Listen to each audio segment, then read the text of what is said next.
Chamber of commerce के सभागार में उपस्थित प्रबुद्धजन वार्ता के कार्यक्रम में मंच पर आसीन हम सब लोगों के मार्गदर्शक, नेतृत्वकर्ता, संगठनकर्ता, भारतीय जनता पार्टी के राष्ट्रीय महामंत्री सम्मानित सुनील बंसल जी, इस राज्य के प्रथम मुख्यमंत्री और भारतीय जनता पार्टी के विधायक दल के नेता सम्मानित बाबूलाल मरांडी जी, कर्मवीर जी, भारतीय जनता पार्टी के संगठन मंत्री, उपस्थित सामने बैठे हुए इस शहर के नामी गिरामी बुद्धिजीवी वर्ग, सबसे पहले मैं अपनी ओर से आपका अभिनंदन करना चाहता हूं और बधाई देना चाहता हूं। और अभिनंदन और बधाई इसलिए देना चाहता हूं कि इतने कम समय में सूचना आपको प्राप्त हुआ और सूचना के आधार पर आप सब लोग यहाँ एकत्र होकर के आज के मुख्य वक्ता सम्मानित सुनील बंसल जी के उद्बोधन को सुनने के लिए आप आए हैं। इसलिए मैं अपनी ओर से साधुवाद देना चाहता हूं आप सबको। आज जो विषय भारत का बढ़ता पराक्रम पूरे दुनिया के अंदर, नए भारत, न्यू इंडिया, और कैसा भारत जो समावेशी विकास के साथ आत्मनिर्भर Bharat, make in India, made in India और मेड फॉर ग्लोबल को आधार बनाते हुए देश को परम वैभवशाली को ले जाने का संकल्प नरेंद्र मोदी जी ने किया, जिसकी गूंज पूरी दुनिया में सुनाई पड़ रही है, पूरी दुनिया में सुनाई पड़ रही है। आज नरेंद्र मोदी जी केवल इस देश के नेता नहीं, बल्कि दुनिया के सर्वाधिक लोकप्रिय नेता के रूप में जाने जाते हैं। और सर्वाधिक लोकप्रिय नेता इसलिए माने जाते हैं, वो केवल भारत की चिंता नहीं करते, बल्कि जो हमारा मूल मंत्र है शास्त्र में, वसुधैव कुटुंबकम, कि पूरा विश्व एक परिवार है, और वो विश्व की चिंता करने वाला व्यक्तित्व का नाम नरेंद्र मोदी है, नरेंद्र मोदी है, नरेंद्र मोदी। और इसलिए मैं कहता हूं कि दुनिया की जितने बड़े ऑर्गेनाइजेशन है, यूएन हो, वर्ल्ड हेल्थ ऑर्गेनाइजेशन हो, आईएमएफ हो, सब लोगों ने सभी सर्वे में भारत को उभरता हुआ सितारा की संज्ञा दिया, उभरता हुआ सितारे का संज्ञा दिया। और वो भी कैसा, स्पॉटलेस। हमारे लोकतंत्र में नेतृत्वकर्ता पर कोई दाग न लगाते हुए 130 करोड़ 132 करोड़ लोगों के मान, सम्मान और स्वाभिमान को बढ़ाने का काम किया। मित्रों, 2014 के पहले की सरकारें पैरालाइसिस पॉलिसी के नाम में हम जाना जाते, और अब भारत, निर्णय लेने वाला भारत नरेंद्र मोदी जी के हाथ में आया है। इसलिए आज हम सब कुछ सुनने के लिए आए सुनील बंसल जी को, और इसलिए हम कहते हैं कि कोरोना के कालखंड को पूरी दुनिया ने देखा, और दुनिया आज दाद दे रही है कि भारत ही एकमात्र देश है जो स्वदेशी निर्मित वैक्सीन 200 करोड़ से ऊपर आम लोगों के लिए सुलभ कराने का काम किया। और उसका जो आज हम कह सकते हैं कि नरेंद्र मोदी का वो के नेतृत्व में, यहाँ के वैज्ञानिकों के सहयोग से ये काम हो पाया। 200 करोड़ लोग। हम सब कोई जानते हैं कि आज जो परिस्थितियां हैं, आज रूस और यूक्रेन के बीच में युद्ध है, जिसके कारण देश की आर्थिक, दुनिया की आर्थिक अर्थव्यवस्था पूरी तरह से, दुनिया के जितने बड़े देश हैं सबकी चरमराई हुई है। सब लोगों ने अपने देश के आर्थिक अर्थव्यवस्था को ठीक करने के लिए रुपए छाप करके उसको ठीक करने का प्रयास किया, लेकिन भारत के प्रधानमंत्री नरेंद्र मोदी जी ने आत्मनिर्भर भारत को आधार बनाते हुए, यहां के संसाधन का उपयोग करते हुए दुनिया का एक विकसित राज्य की देश की तरह भारत को बढ़ाने का काम किया। ये प्रधानमंत्री जी का संकल्प था। हम सब कोई जानते हैं कि आज स्टार्टअप की बात अगर करें तो दुनिया का तीसरा सबसे बड़ा देश स्टार्टअप में, जिसको हम कह सकते हैं स्टार्टअप इकोसिस्टम में, भारत आज दुनिया का सबसे बड़ा दूसरा देश है। और यूपीआई के मामले में अगर हम चर्चा करें तो यूपीआई के मामले में दुनिया का 40% लेन देन भारत में होता है यूपीआई के माध्यम से दोस्तों। और अब तो कह सकते हैं कि रक्षा जो उपकरण बनते थे जिसमें पिछली सरकारों में घपलों की दुर्गंध आती थी, लेकिन आज रक्षा उपकरण भारत में बन रहा है। और आज भारत में ही नहीं बन रहा है बल्कि दुनिया के 25 देश जो निर्यातक है रक्षा उपकरण में, उसमें भारत शामिल है और उसका नेतृत्व करता आज भारत बन गया दोस्तों। ये है भारत, नए भारत की कल्पना। हम कह सकते हैं कि 2024 तक सड़कों के निर्माण में जो इंफ्रास्ट्रक्चर है वह यूएसए के बराबर होने वाला है, यूएसए के बराबर होने वाला है। इतना ही नहीं, देश की आर्थिक अर्थव्यवस्था के बारे में अगर बात की जाए तो दुनिया का 5वां देश आज सबसे तेजी से उभरता हुआ अर्थव्यवस्था में ब्रिटेन को भी पीछे छोड़ने का काम किया दोस्तों। ये है भारत, ये है भारत। आज अगर हम करेंगे कि आज कोरोना और संक्रमण काल से गुजरता हुआ पूरा दुनिया, और अगर हम बात करें यूके और रशिया और यूक्रेन के युद्ध के बीच में भी, तो ग्रोथ रेट और इन्फ्लेशन की चर्चा होती है। जो 5 बड़े विकसित देश हैं दुनिया के अंदर, अमेरिका, चाइना, इंग्लैंड, जापान, ऐसे 5 देशों की तुलना करें तो भारत का ग्रोथ रेट इन देशों से बेहतर है और इन्फ्लेशन कम है, इन्फ्लेशन कम है दोस्तों। इसलिए हम सब कोई जानते हैं कि फर्टिलाइजर के मामले में देश आज स्वावलंबी है। गेहूं के मामले में आज दुनिया का दूसरा सबसे बड़ा उत्पादक देश के रूप में अगर कोई भारत का नाम लेगा तो भारतवर्ष कहलाएगा। दुनिया का दूसरा देश है जो सबसे ज्यादा उत्पादन करने वाला गेहूं। ये कारण प्रधानमंत्री जी का नेतृत्व है। कई चुनौतियां हमारे सामने हैं और हम सब जानते हैं कि जिस प्रकार से प्रधानमंत्री ने संकल्प लिया है देश को आगे बढ़ाने का, उनके नेतृत्व में पूरे तरह से आज G20 की भी हम चर्चा करना चाहेंगे। और जब G20 की चर्चा करेंगे तो दुनिया का पहला देश भारतवर्ष है जो केवल अध्यक्षता ही नहीं करेगा। इसके पहले चीन में हुआ था G20, वहां पर 9 स्थानों पर कार्यक्रम हुए थे। भारत में 156 स्थान पर उनके कार्यक्रम होंगे। वो भी क्या, वो भी स्वदेशी के आधार पर। वहां पर जिस प्रकार से 1 डिस्ट्रिक्ट 1 प्रोडक्ट की सुगंध वहां पर सुनाई देगी, तो सुगंध दिखाई देगी दोस्तों। इसलिए अब मैं आपसे आग्रह भी करना चाहता हूं इस सारे बुद्धिजीवियों के बीच में कि G20 का एक कार्यक्रम रांची में होना है, एक कार्यक्रम रांची में होना है और हम सब लोगों को अवसर है मेजबानी करने का।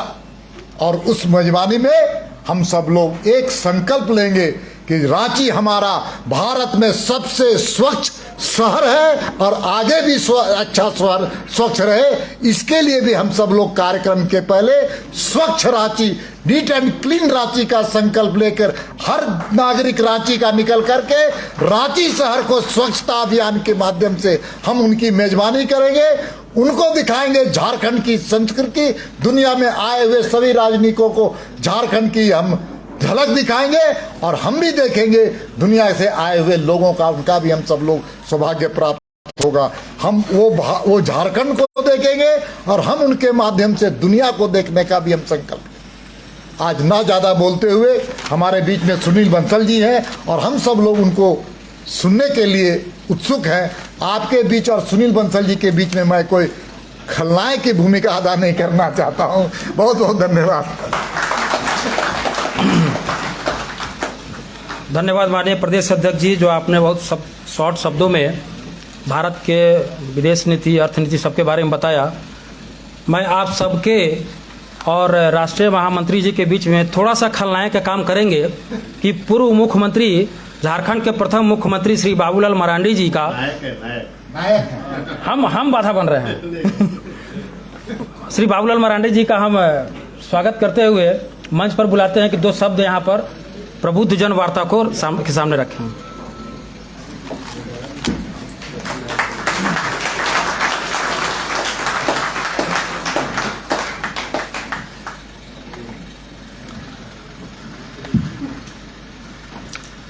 आज हम सब यहाँ उपस्थित हैं और आप सब लोग विशेष रूप से श्री सुनील बंसल जी से वार्ता करने के लिए आप सब लोग उपस्थित हैं। और अभी आपके बीच में प्रदेश के अध्यक्ष श्री दीपक प्रकाश जी ने भी कुछ बातों को आप सबके समझ रखा है। और यहाँ उपस्थित है प्रदेश के पार्टी के संगठन महामंत्री श्री करमवीर जी और यहाँ उपस्थित चैम्बर के और प्रबुद्ध जनों।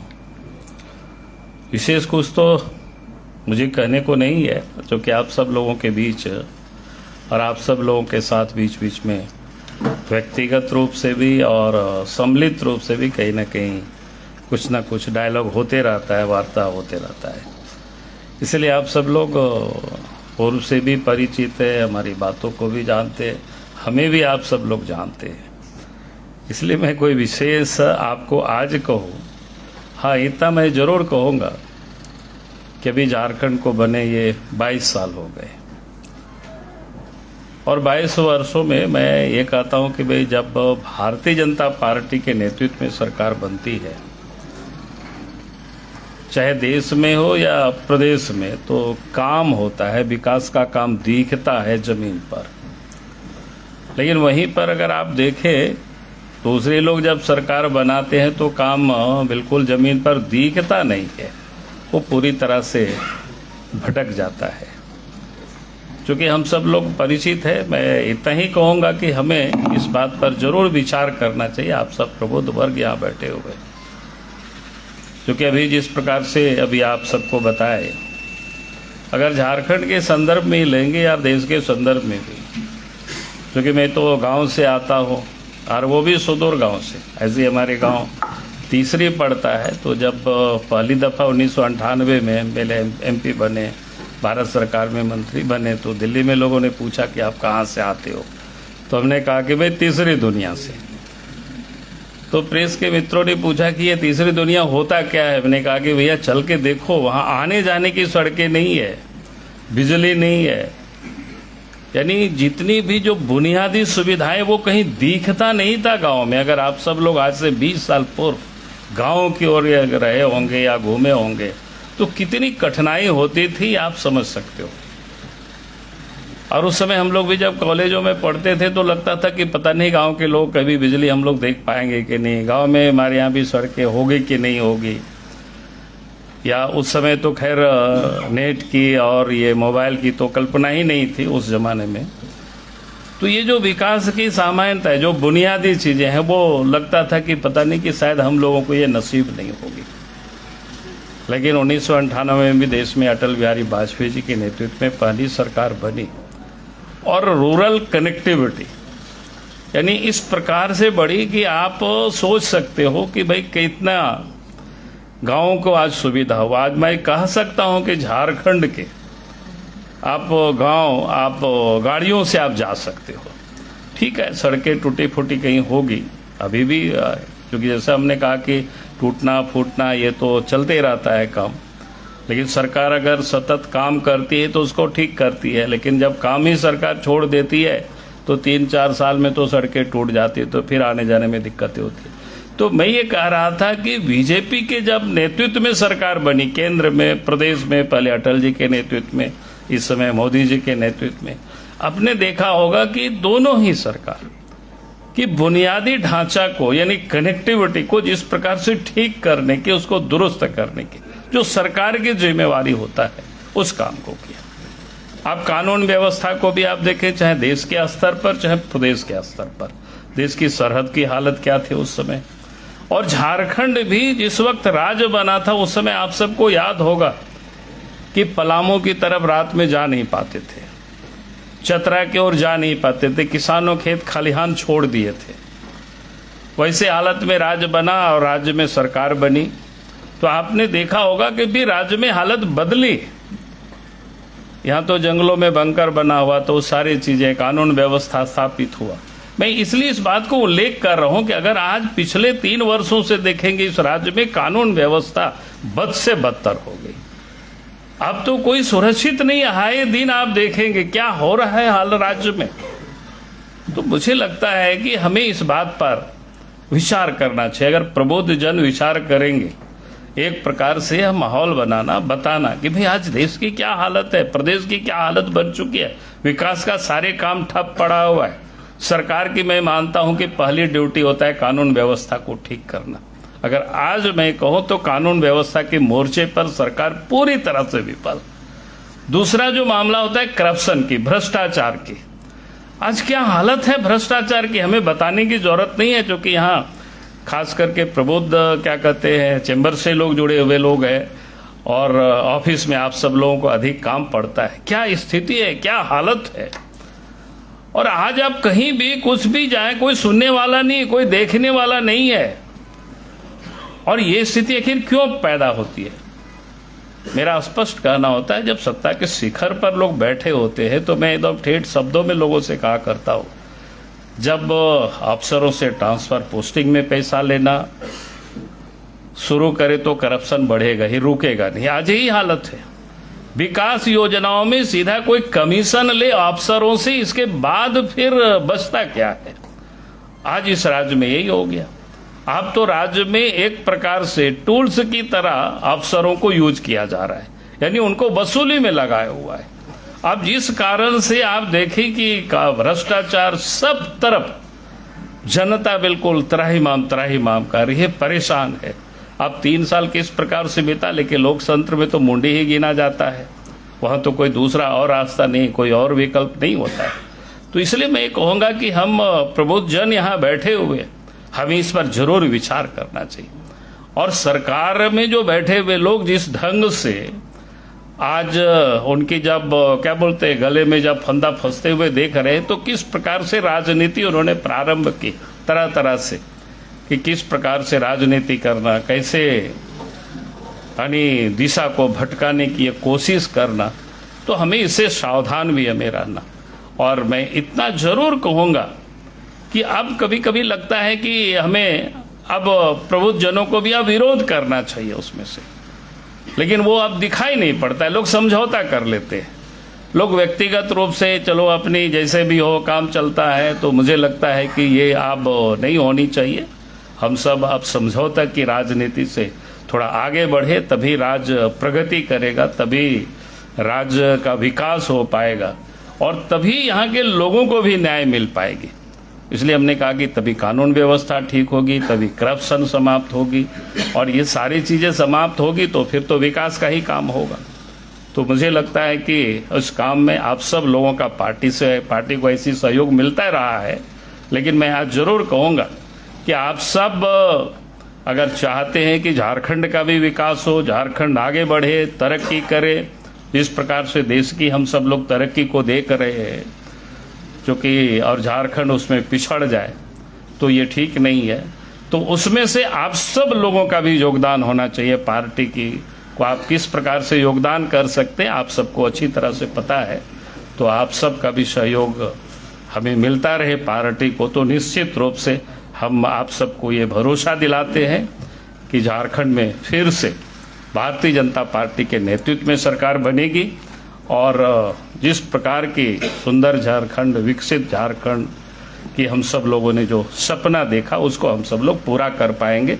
और इन्हीं शब्दों के साथ मैं अपनी बातों को समाप्त करता हूँ। बहुत बहुत धन्यवाद। धन्यवाद झारखंड के पूर्व मुख्यमंत्री श्री बाबूलाल मरांडी जी, जिन्होंने बहुत सरल शब्दों में आज के परिप्रेक्ष्य के बारे में आप सभी प्रबुद्धजनों के सामने बात को रखा। आपको सूचना देता हूं कि आज भारत के पूर्व प्रधानमंत्री हमारे अटल जी का और साथ ही मदन मोहन मालवीय जी का, युग पुरुष मालवीय जी का भी आज जयंती है और इस तरह हम लोग आज दोनों जयंती मना रहे हैं। साथ ही मैं अब मुख्य अतिथि को मंच पर बुलाने से पहले उनके बारे में शॉर्ट थोड़ा सा उनका परिचय दे देते हैं। हमारे सुनील बंसल जी राष्ट्रीय महामंत्री अखिल भारतीय विद्यार्थी परिषद में एक सामान्य पृष्ठभूमि से आए हैं।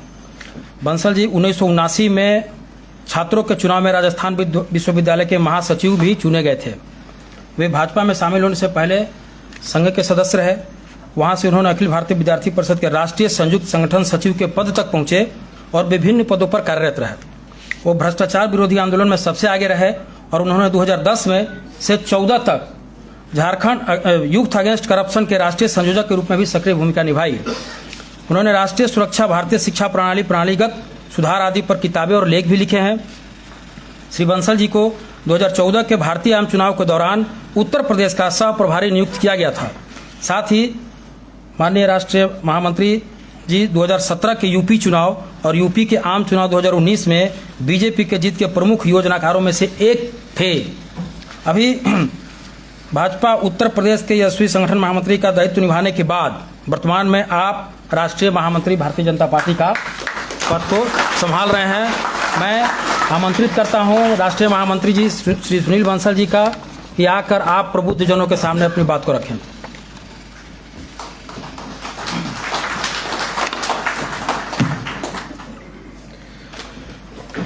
भारतीय जनता पार्टी की झारखंड इकाई के द्वारा आयोजित इस प्रबुद्ध वर्ग के संवाद कार्यक्रम में मंच पर उपस्थित भारतीय जनता पार्टी के झारखंड प्रदेश अध्यक्ष माननीय दीपक प्रकाश जी, झारखंड के पूर्व मुख्यमंत्री और विधायक दल के हमारे नेता माननीय बाबूलाल मरांडी जी, हमारे प्रदेश संगठन मंत्री श्री करमवीर जी, हमारे इस कार्यक्रम के संयोजक और हमारे विधि प्रकोष्ठ के संयोजक ऐसे सुधीर श्रीवास्तव जी, यहाँ पर उपस्थित सभी इस रांची शहर के प्रबुद्ध नागरिक भाई और बहनों। मैं बैठा बैठा सोच रहा था कि मैंने कितने दिन हो गए मुझे कोई भाषण दिए हुए, तो मुझे याद है शायद पिछले लगभग 1 साल से मैंने कहीं पर भी कोई ऐसा विषय नहीं रखा है। संगठन मंत्री रहने के कारण से सामान्यतः संगठन की बैठक लेना, कार्यकर्ताओं से चर्चा करना, वही मेरी भूमिका ज़्यादा रही। लेकिन ऐसे प्रबुद्ध वर्ग के साथ शायद मैं 1 साल के बाद कोई चर्चा कर रहा हूं, तो इसलिए मैं सोच रहा था कि क्या विषय आप सबके सामने रखूं। इसलिए मैंने बाबूलाल जी को कहा कि आप थोड़ा ज़्यादा विषय रखिए तो मुझे कम समय में अपना काम चल जाएगा, लेकिन उन्होंने संक्षेप में अपने विषय को पूरा किया। तो मुझे लगता है शायद आज रांची में मेरी परीक्षा होने वाली है। हम सब भारतीय जनता पार्टी से कहीं ना कहीं जुड़े हुए प्रबुद्ध वर्ग ही यहाँ पर हैं। कुछ कार्यकर्ता या कुछ महानुभाव डायरेक्ट भी जुड़े होंगे जो भारतीय जनता पार्टी में सीधे काम करते होंगे। हमें से कुछ लोग हमारे शुभेच्छु होंगे जिनका हमेशा स्नेह आशीर्वाद भारतीय जनता पार्टी के साथ रहता आया होगा और इस कार्यक्रम में आए हैं। तो मैं एक बात तो निश्चित कह सकता हूं कि आप सबके मन में हमारे लिए वो स्नेह है कि भारतीय जनता पार्टी के बुलाने पर आप सभी यहाँ पर आए हैं। सामान्यतः इस प्रकार के कार्यक्रम संगठन के द्वारा हर इकाई पर हम लोग आयोजित करते रहते हैं, क्योंकि हमारा मानना है कि समाज के हर वर्ग के साथ संवाद करने की इस प्रक्रिया से हम अपनी बात, अपनी चर्चा, अपने मुद्दे एक हर वर्ग तक पहुंचा सकते हैं। इसलिए समय समय पर जैसे आज प्रबुद्ध वर्ग के साथ संवाद है, ऐसे हर वर्ग के साथ एक संवाद की भारतीय जनता पार्टी में एक निरंतर और नियमित प्रक्रिया इस समय देश के अंदर चल रही है। हम सब जानते हैं भारतीय जनता पार्टी पिछले कुछ वर्षों में एक दुनिया की सबसे बड़ी पार्टी बनी है। आज से अगर 8-9 साल पहले अगर हम देखेंगे तो देश की जिस परिस्थिति के अंदर देश के अंदर एक बड़ा राजनीतिक बदलाव हुआ और उसके बाद तेजी के साथ भारतीय जनता पार्टी ये संगठन बढ़ा। आज पूरे देश के अंदर 23 करोड़ से ज़्यादा भारतीय जनता पार्टी के प्राथमिक सदस्य हैं। हमारी बूथ से लेकर राष्ट्रीय टीम तक काम करने वाले एक लगभग 5 करोड़ से ज़्यादा कार्यकर्ता आज भारतीय जनता पार्टी के अंदर काम करते हैं। देश के सभी जिलों में, प्रांत तो है ही, लेकिन सभी जिलों के अंदर और नीचे लगभग सभी मंडल की हमारी रचना तक आज भारतीय जनता पार्टी पहुंच गई है। बहुत सारे ऐसे प्रांत थे जहां वर्षों तक हम संघर्ष करते रहे, लेकिन वहां हम नहीं थे। केरल में, तमिलनाडु में, नॉर्थ ईस्ट के कितने प्रांतों के अंदर जाने पर भारतीय जनता पार्टी एक उत्तर क्षेत्र में, पूर्व क्षेत्र में, मध्य के अंदर कुछ प्रांतों के अंदर ही हमारा भारतीय जनता पार्टी का एक प्रभाव दिखाई देता था। लेकिन आज इन वर्षों में, जैसे मैंने कहा कि दुनिया की सबसे बड़ी पार्टी बनी है, सबसे ज्यादा सांसद वाली पार्टी भारतीय जनता पार्टी है, सबसे ज्यादा विधायक पूरे देश के अंदर 1000 से ज्यादा अगर किसी पार्टी के तो भारतीय जनता पार्टी के हैं, सबसे ज्यादा राज्यों के अंदर अगर सरकार है तो भारतीय जनता पार्टी की है। आज हर प्रांत में, हर जिले तक, जैसा मैंने कहा, अब पूरे देश के अंदर, आज नॉर्थ ईस्ट में भी जाएंगे तो वहां कई प्रांतों के अंदर भारतीय जनता पार्टी की सरकार है या भारतीय जनता पार्टी के सहयोगी दल की सरकार है। यानी एक पूरे देश के अंदर आज हमारी एक समान रूप से प्रेजेंस पिछले कुछ वर्षों के अंदर भारतीय जनता पार्टी की हुई है। आज लेह लद्दाख में भी जाएंगे तो वहां पर भी भारतीय जनता पार्टी का कार्यालय, भारतीय जनता पार्टी की इकाई, भारतीय जनता पार्टी का सांसद लेह लद्दाख में मिलेगा, तो अंडमान के अंदर भी भारतीय जनता पार्टी का काम मिलेगा। दादर नागर हवेली के किसी आइलैंड पर भी आप जाएंगे तो वहां भारतीय जनता पार्टी का कार्यकर्ता आपको काम करता हुआ मिलेगा। यानी देश की सबसे बड़ी पार्टी के साथ साथ आज वास्तव में पूरे भौगोलिक दृष्टि से भारतीय जनता पार्टी एक बहुत बड़ी पार्टी हमारी ये बनी है, क्योंकि हम सब भारतीय जनता पार्टी के शुभेच्छु हैं। भारतीय जनता पार्टी एक कैडर बेस पार्टी है, एक आइडियोलॉजी के आधार पर काम करने वाला संगठन है, एक निश्चित विचारधारा को लेकर वर्षों से काम करते करते आज भारतीय जनता पार्टी का यह वर्तमान स्वरूप हम सबके सामने दिखाई देता है। थोड़ा अगर हम फ्लैशबैक में जाएंगे तो 2014 से पहले का भारत, अगर उस समय की स्थिति को अगर हम देखते हैं तो एक पूरे भारत के अंदर एक जबरदस्त निराशा का वातावरण दिखाई देता था। जो अभी एक मेरे परिचय में विषय आया कि यूथ अगेंस्ट करप्शन का मैं राष्ट्रीय संयोजक था। पूरे देश भर में उस समय एक बड़ा आंदोलन हम लोगों ने खड़ा किया करप्शन के खिलाफ। अन्ना हजारे जी के नेतृत्व में एक आंदोलन चला, युवाओं के नेतृत्व में हम लोगों ने एक आंदोलन पूरे देश में शुरू किया। उस समय की देश की जो परिस्थिति थी, लोगों के मन में एक जबरदस्त गहन निराशा का वातावरण था। रोजाना आए दिन जिस प्रकार के यूपीए कांग्रेस की सरकार के घोटाले सामने आ रहे थे 10 सालों के अंदर, देश की सुरक्षा के सामने जो प्रश्न खड़े हो रहे थे, उसको लेकर देश की जनता के मन में एक बहुत निराशा थी। उस निराशा में से ही ऐसे कई प्रकार के आंदोलन उस समय खड़े हुए और उस आंदोलन में से ही देश को एक माननीय नरेंद्र मोदी जैसा एक नेतृत्व हम सबको मिला। 2014 का यह चुनाव देश में एक बहुत बड़े बदलाव का चुनाव था। शायद पहली बार ऐसा हुआ होगा कि लोगों ने वहां लड़ने वाले लोकल प्रत्याशी और पार्टी को छोड़कर सीधा नरेंद्र मोदी को प्रधानमंत्री बनाने के लिए वोट दिया। क्योंकि मैं उस समय उत्तर प्रदेश में था, माननीय अमित शाह जी के साथ चुनाव प्रबंधन का काम देखता था। हम कभी कल्पना भी नहीं कर सकते थे कि उत्तर प्रदेश में 80 में से 73 सीटें हम जीत करके आएंगे। जीत कर आए, उसका एक ही कारण था, 2014 में कोई हमारा वहां संगठन प्रभावी था, बूथ पर हमारा काम था, ऐसा कुछ नहीं था। केवल देश की जनता के अंदर एक बदलाव की इच्छा थी।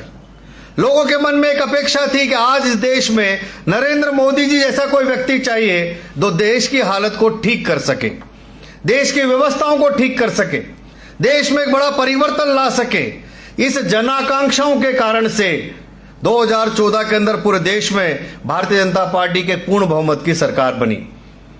बाद में 19 में भी चुनाव हुए, फिर से भारतीय जनता पार्टी की सरकार बनी, माननीय प्रधानमंत्री नरेंद्र मोदी जी बने। आज लगभग हमारी सरकार को 8.5 साल पूरे हो गए। आने वाले मई के अंदर एक 9 वर्ष केंद्र सरकार को हम पूरे करने वाले हैं।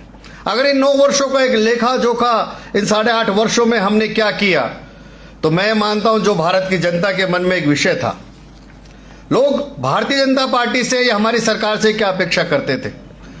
लोग अपेक्षा करते थे कि यह भारत, यह भ्रष्टाचार मुक्त भारत होना चाहिए। यानी हमारे देश में से यह भ्रष्टाचार कैसे समाप्त होगा, लोगों के मन में एक प्रश्न था। यह भ्रष्टाचार जो हमारे देश में एक शिष्टाचार बन गया है कि लोग भ्रष्टाचार को इस रूप में मानते थे कि कुछ करना है तो करना पड़ेगा, देना पड़ेगा, मेरा काम ही नहीं होगा। यानी एक सामान्य शिष्टाचार के रूप में जो ये भ्रष्टाचार आया उसको समाप्त होना ही चाहिए। यह इस देश की जन आकांक्षा थी कि भ्रष्टाचार मुक्त भारत हो। देश के लोगों के मन में एक था कि हमारा देश, बहुत लंबे समय से हम पॉलिटिकल नारे देते रहे कि हमारा देश गरीबी मुक्त होना चाहिए।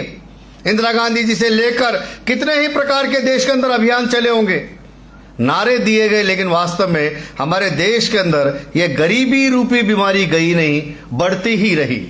इसलिए जन आकांक्षा का दूसरा था कि देश, यह गरीबी मुक्त भारत हमारा होना चाहिए। देश के अंदर 2 प्रकार की व्यवस्थाएं नहीं चाहिए, 2 प्रकार के वर्ग नहीं चाहिए, एक जो बहुत संपन्न है और एक बहुत जो गरीब है।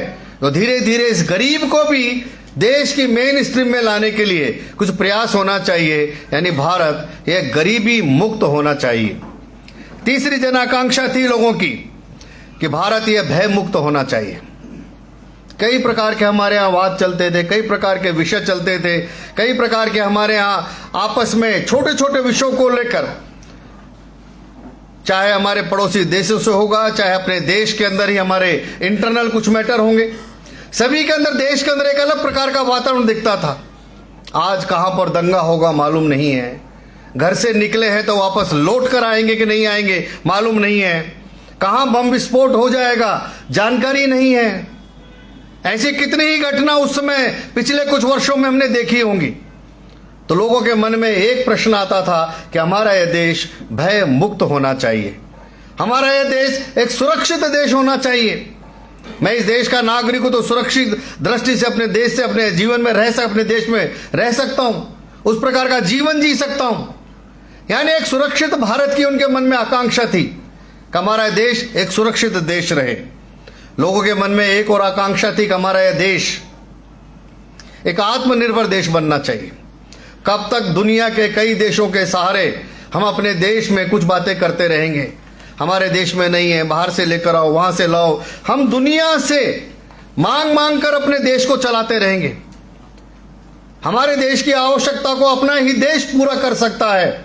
इस प्रकार का एक आत्मनिर्भर देश हमारा बनना चाहिए। हम लोग विद्यार्थी परिषद में थे तो मुझे वो 90 का दौर याद आता है जब पूरे देश में हम लोगों ने एक स्वदेशी का आंदोलन शुरू किया था। पहला स्वदेशी का आंदोलन की मैं कल्पना करता हूं तो एक पेज पर छाप कर हम लिख करके ये स्वदेशी है, ये विदेशी है, ऐसा करके पूरी लिस्ट छाप छाप करके रोजाना गली मोहल्लों में बांटा करते थे। लोगों को बताते थे कि ये साबुन जो आप है घर में, ये कोलगेट पेस्ट है, ये विदेशी है, ये स्वदेशी है। धीरे धीरे वहां एक छोटे से विषय से शुरू हुआ कि आज भारत देश इन छोटी छोटी बातों से मुक्त होकर कैसे एक आत्मनिर्भर भारत बने, यह हमारे देश की एक जन आकांक्षा थी। भेदभाव से मुक्त, वोट बैंक की राजनीति, इससे अपना देश मुक्त हो। क्षेत्रवाद, जातिवाद, हम सब देखते हैं। झारखंड भी जिस बात को बाबूलाल जी ने थोड़ा इशारा किया है, जिससे हमारा वर्तमान झारखंड भी गुजर रहा है, चाहे वो क्षेत्रवाद के कारण से होगा, चाहे जातिवाद के कारण से होगा, चाहे वो वोट बैंक की पॉलिटिक्स होगा, चाहे वो अल्पसंख्यकों का तुष्टीकरण की राजनीति होगी, यानी ऑल ओवर वोट बैंक की पॉलिटिक्स के कारण से एक जो हम चाहते थे कि अपना देश, ये हमारा भेदभाव मुक्त हो, इस देश में रहने वाले लोग सभी समान हैं। देश में समय समय पर डिबेट चलती है समान नागरिक संहिता के बारे में कि इस देश में रहने वाले लोगों में आपस में किस प्रकार का भेदभाव, सभी को एक समान अवसर मिलना चाहिए। तो लोगों के मन में आकांक्षा यानी चर्चा का विषय रहता था कि हमारा यह देश एक भेदभाव मुक्त देश हमारा बनना चाहिए। दुनिया का नेतृत्व करने वाला हमारा यह भारत बनना चाहिए, क्योंकि हम सब बचपन से कुछ जो सपना देखते आए हैं कि हमने अपने देश के बारे में सोने की चिड़िया कहलाने वाला भारत, ज्ञान का केंद्र भारत, नालंदा तक्षशिला जैसे विश्वविद्यालयों का केंद्र हमारा है भारत, दुनिया के लोग भारत में पढ़ने आते हैं, ज्ञान लेने आते हैं, से लेकर ऐसा एक समर्थ और सामर्थ्यवान देश भारत, ऐसा अपने देश के बारे में हम जो सुनते आए थे, तो हम सबके मन की एक आकांक्षा थी कि कब आखिर हमारा यह देश पूरे दुनिया का नेतृत्व करने वाला बनेगा। मेरा मानना है कि ये जो जन आकांक्षाओं के एक बड़े, उसमें से 2014 के अंदर माननीय प्रधानमंत्री जी नरेंद्र मोदी जी के नेतृत्व में अपने इस देश के अंदर एक बहुत बड़ा राजनीतिक परिवर्तन आया, एक बदलाव आया।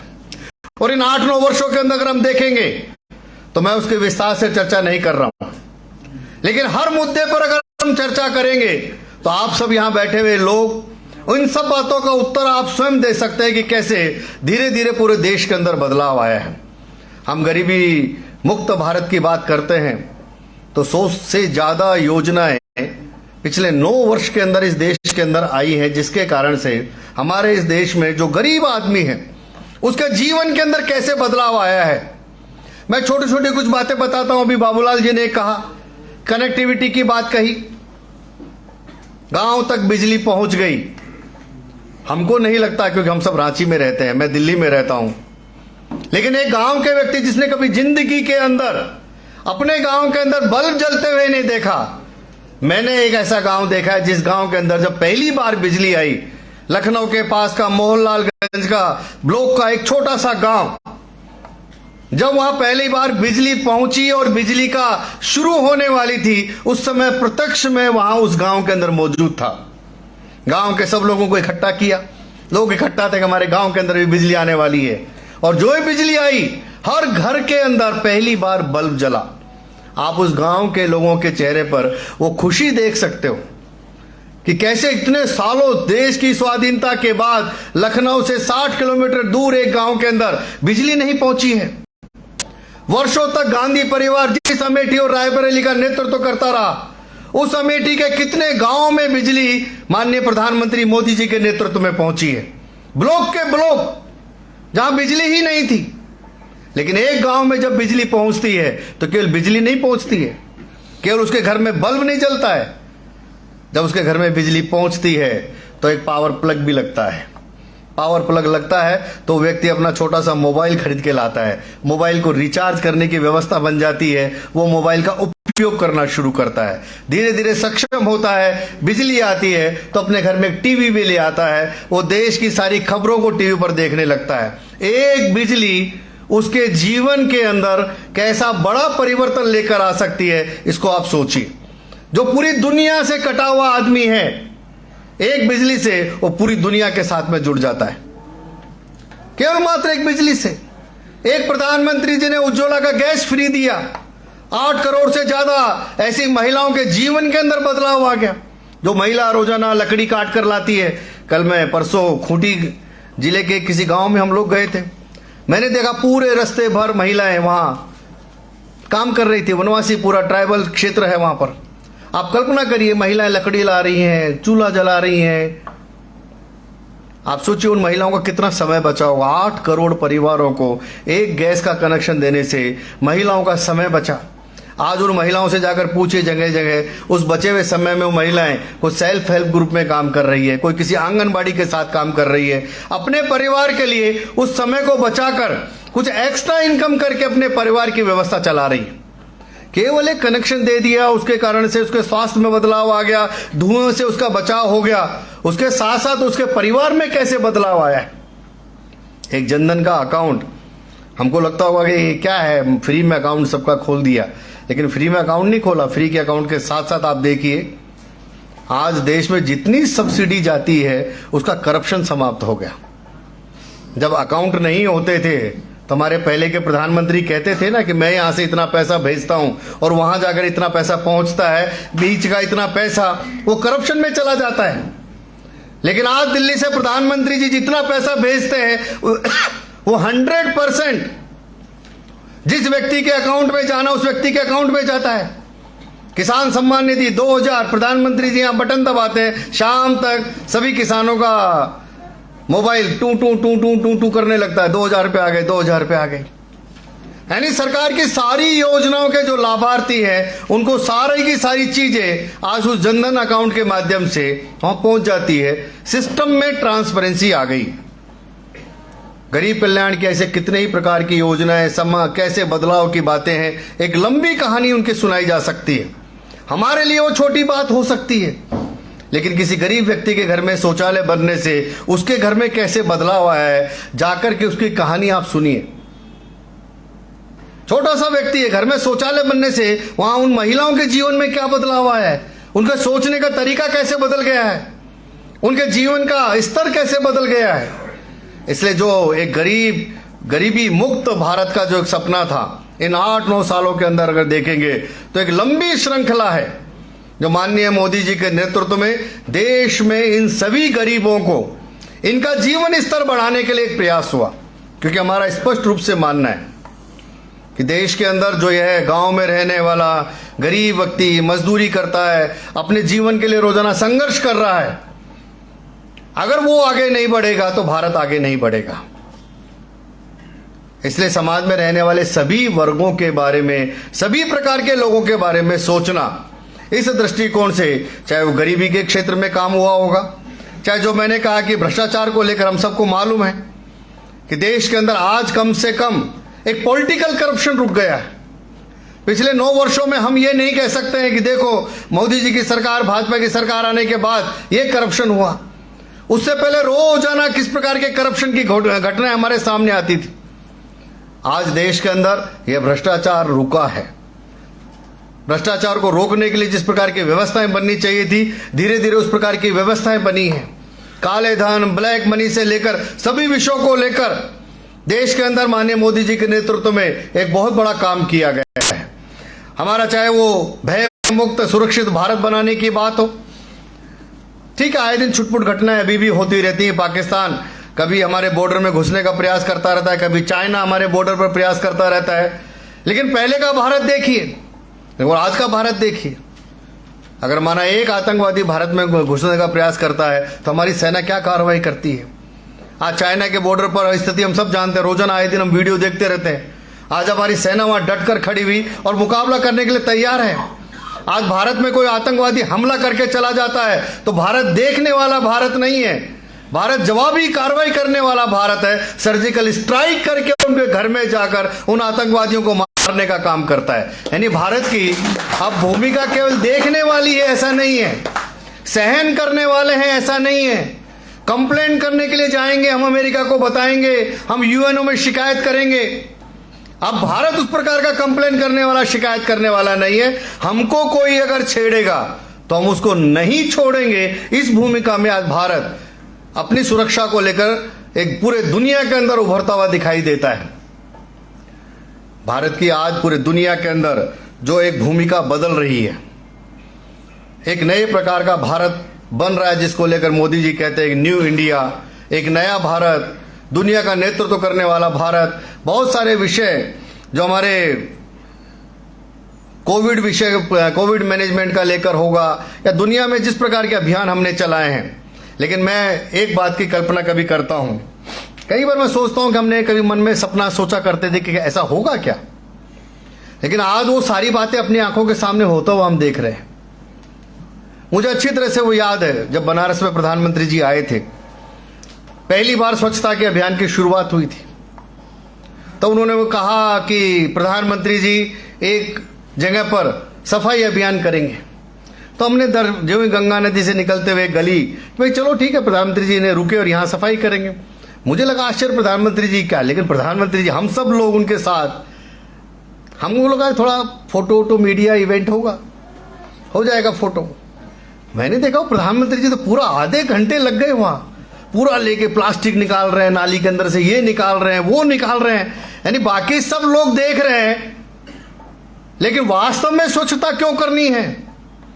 पहली बार ध्यान में आया कि यह कोई एक पॉलिटिकल प्रोपेगेंडा नहीं है। इस देश को स्वच्छ बनाना है, स्वस्थ बनाना है, पूरे दुनिया में अगर आगे बढ़ाना है तो पूरे दुनिया में जो भारत की एक इमेज है कि भारत में जाते हैं तो बहुत गंदगी रहती है। आपके यहाँ भी कभी कोई फॉरेनर्स आते होंगे तो भारत के बारे में चर्चा करते समय वो हाइजीन की बात करते हैं, अरे भारत में खाना ठीक नहीं मिलता, बीमार हो जाते हैं, पानी अच्छा नहीं मिलता, सफाई नहीं है, ट्रेन अच्छी नहीं है, बस स्टैंड अच्छे नहीं है। ये हमारे यानी आने वाले लोगों को हमारे यहाँ की इसी बात को लेकर एक सबसे बड़ी कंप्लेन रहती थी। लेकिन प्रधानमंत्री जी ने जब स्वच्छता अभियान शुरू किया तो मुझे लगा कि शायद देश का पहली बार ऐसा कोई प्रधानमंत्री होगा जो अपने देश की गलियों को साफ करने वाला ऐसा प्रधानमंत्री हमने अपनी आंखों से पहली बार देखा। हमने पहली बार ऐसे प्रधानमंत्री को देखा जो पशुपतिनाथ मंदिर के दर्शन करके जब बाहर आता है तो अपने गले के अंदर त्रिपुंड के उसकी रुद्राक्ष की बड़ी माला और माथे पे त्रिपुंड लगाकर निकलता है। शायद अपनी जिंदगी में ऐसे किसी प्रधानमंत्री को हमने नहीं देखा होगा। हमने पहली बार देखा कि हमारे देश का प्रधानमंत्री एक सो कॉल्ड सेकुलर प्रधानमंत्री देखे, लेकिन इस देश में अपनी पहचान, अपनी आइडेंटिटी को पहली बार हमने देखा कि देश का प्रधानमंत्री ये गले में रुद्राक्ष की माला और त्रिपुंड लगा करके बाहर आता है।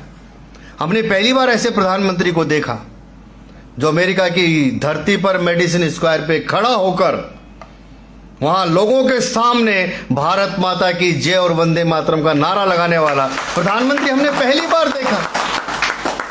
आज से इससे पहले किसी प्रधानमंत्री को दुनिया की किसी देश में जाकर भारत माता की जय और वंदे मातरम का नारा लगाते हुए नहीं देखा। हमने देखा पहली बार अपनी आंखों से कि दुनिया की उस धरती पर जहां जिस अमेरिका में हमारे प्रधानमंत्री जाते थे तो चुपचाप पीछे पीछे चलते थे। हमने बहुत बार मनमोहन सिंह जी को देखा हाथ बांधकर चलते हुए। पहली बार देखा हमारे देश के प्रधानमंत्री को खड़ा होकर अमेरिका की धरती पर भारत माता की जय का नारा लगाने वाला। हमने पहली बार ऐसा प्रधानमंत्री देखा जो दिवाली पर माइनस टेम्परेचर में जाकर हिमालय के अंदर वहां सियाचिन ग्लेशियर पर जो सीमा की सुरक्षा कर रहे हैं ऐसे सैनिकों के साथ दिवाली मनाने वाला प्रधानमंत्री पहली बार अपनी आंखों से हमने देखा। ऐसे कितनी ही बातें आप कर सकते हैं जो हम कभी सोच नहीं सकते थे कि हमारे देश का प्रधानमंत्री ये सब करेगा। हमने पहली बार देखा अपनी आंखों के सामने। इन 8 सालों के अंदर मैंने कुछ 4-5 बातें बोली, अगर आप लिखना चाहेंगे तो आप लगभग 100 बातें ऐसी भी लिख देंगे जो कभी हमने नहीं सोचा होगा कि हमारा देश का प्रधानमंत्री ये भी कर सकता है। ऐसी सभी इस देश के गौरव को बढ़ाने वाली, इस देश की संस्कृति को की गौरव की रक्षा करने वाली हम लोग कौन हैं इस दुनिया के अंदर, हमारे बारे में क्या क्या इस दुनिया के अंदर कहा गया, कितने प्रकार की थ्योरियां इस देश के बारे में कही गई, हमारे बारे में कितना गलत पढ़ाया गया कि भारत ये अनपढ़, गंवार, गडरिए, सांप बगैरों के साथ खेलने वाला, ऐसे हमारे देश के बारे में ये दुनिया के अंदर परसेप्शन था।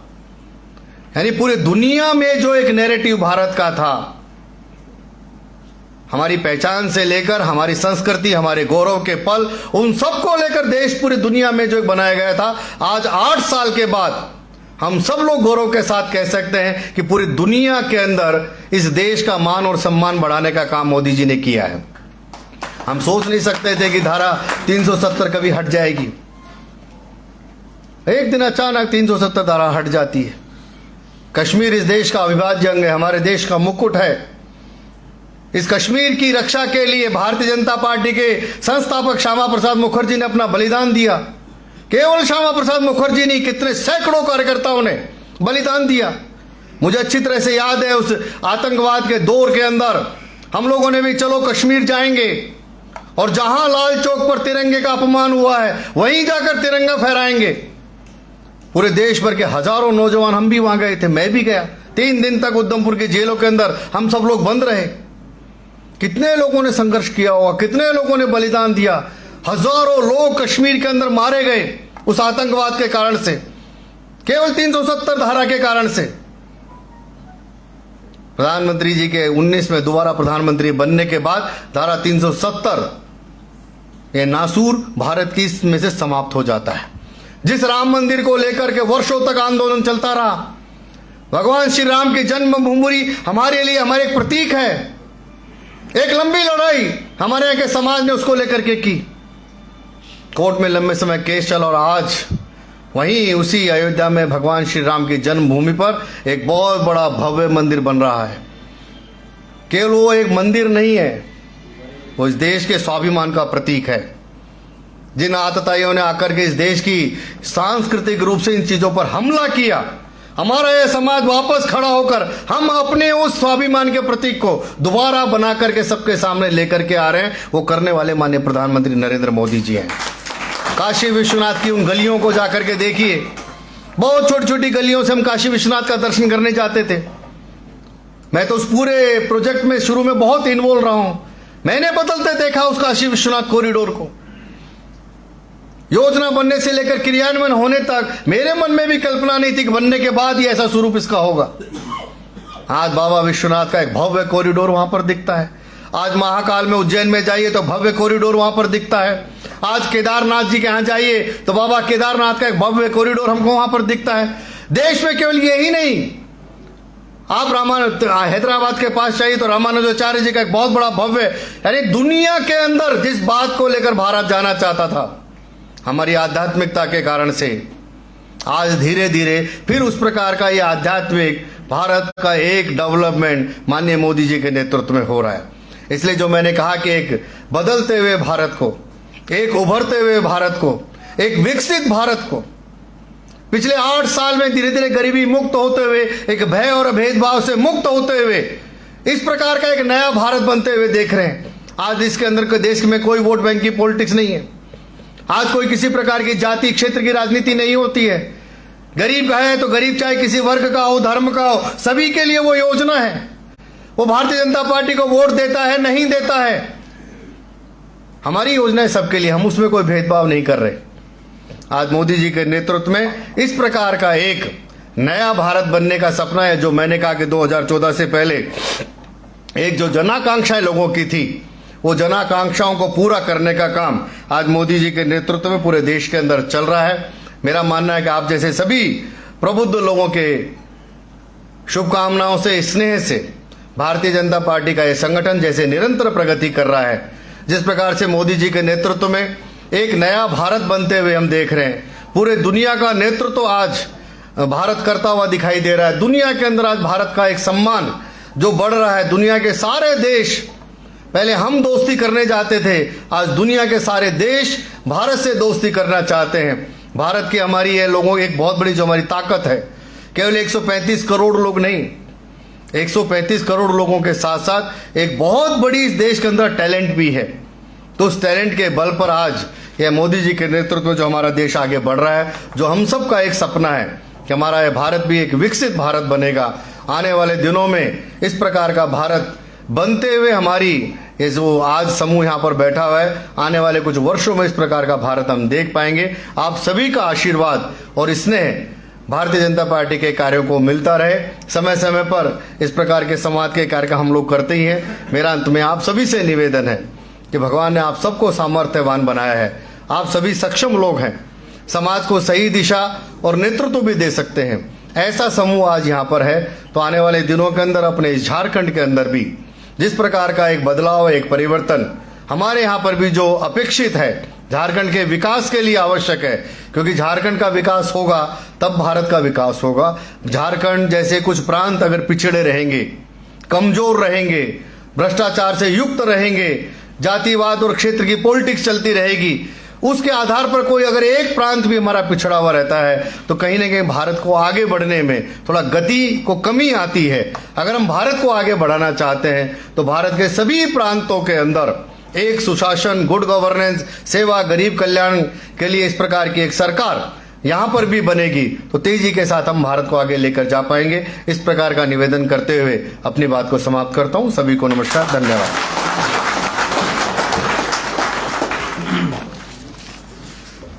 माननीय राष्ट्रीय महामंत्री श्री सुनील बंसल जी ने जिस तरह छोटे से गांव से लेकर सर्जिकल स्ट्राइक तक की बात सरल एवं आसान शब्दों में आप सबके सामने रखा, उस सबका हम एक बार करतल ध्वनि से सबको एक साथ जोरदार ताली बजाकर उनका धन्यवाद देते हैं।